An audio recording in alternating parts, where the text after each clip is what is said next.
Hello everyone, my name is Jana Marie and I'm a junior at Wofford College, and this past year I had the opportunity to serve for orientation staff at Wofford, which is a group of upperclassmen that work together in the spring and then in the summer to plan for the first year students, to welcome them, to get them acclimated. We plan for a week in the last week of August to welcome them to campus, do a bunch of activities with them, get to grow with them, get to know them get to know us.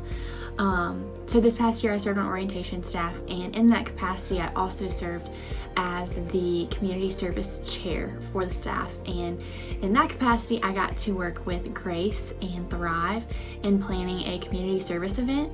And that was going to be a challenge for us this year when we sat down and we were thinking, okay, how are we going to make this work COVID friendly? How are we going to pack so many backpacks and put all the supplies in them and be COVID safe on our end as well as for the students that we're sending them to? How are we going to make sure that we can do that very safely, very effectively, and very efficiently?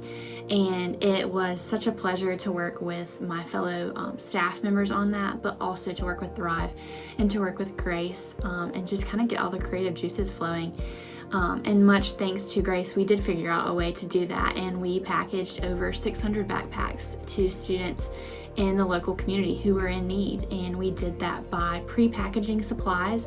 Grace was phenomenal in helping getting that accomplished. We had them pre-packaged, and then we had students come through in small groups of about 20 to 25 at different time slots, about 5 minutes spaced out, come through and walk through each station and pack the backpacks, and like I said, over 600 within really a 4-hour time span, and that was huge. And I was really worried that we wouldn't pull it off because it was just going to be a challenge, and I think we were all a little nervous and a little concerned about COVID and just how we were going to make it work, but we certainly did. And I would say the best part of all of that was delivering those backpacks to schools in Spartanburg and having fellow students do the same, and then hearing their experiences with the administration when they came back and they were like, oh my gosh, it just made their day.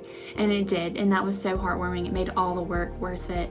And I think it was really special for the first year students to come into Wofford being very focused on community service and getting to literally the 5th day that they got on campus take part in a community service activity.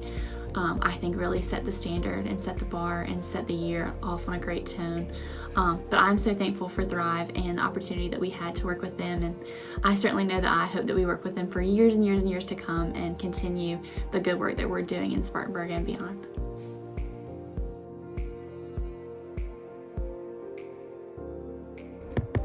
Hi there, my name is Anna Grace Ellett, and this past year I served as the Vice President of Programming for Wofford College's Panhellenic Executive Council. Part of that position is planning a Greek week for fraternities and sororities, where we come together and participate in different events and competitions, but the best part is that we come together to support a philanthropy. We committed earlier on in the school year to partner with Thrive Global Project for our Greek Week. And although we were sent home for COVID-19, we were still committed to serving Thrive Global Project through a virtual Greek Week. We sat down with Grace Moyd and worked on designing a virtual Greek Week that would benefit the Wofford College fraternities and sororities, but also Thrive Global Project as much as possible. Throughout the week, we had 4 sororities and 2 fraternities participate, with chapters having over 90% of their members participating in our virtual Greek Week efforts. This was incredible, better than years on campus. Not only that, but our efforts raised over $19,000 for Thrive Global Project in that 1 week. That was more money than we raised for our philanthropy last year when we were on campus. We utilized social media, and we were able to get graphics and information from Thrive Global Project's team to share with our chapters that then they could share on their own personal platforms to reach and extend beyond the Wofford community, sharing the message in the heart of Thrive and continuing to raise even more funds and more awareness for what they stand behind and who they are. We were still able to have fun as a Wofford community. We did a TikTok version of our normal lip sync. Stats were shared for a whole day, and we were able to raise funds for such a good cause. I'm so thankful for the opportunity to have worked with Thrive, even if it looked like it was at home and it was a little bit different. The fact that we were able to raise so much awareness and so much money in such a short amount of time and bring light to people and an organization in such a difficult time was so rewarding. Thank you.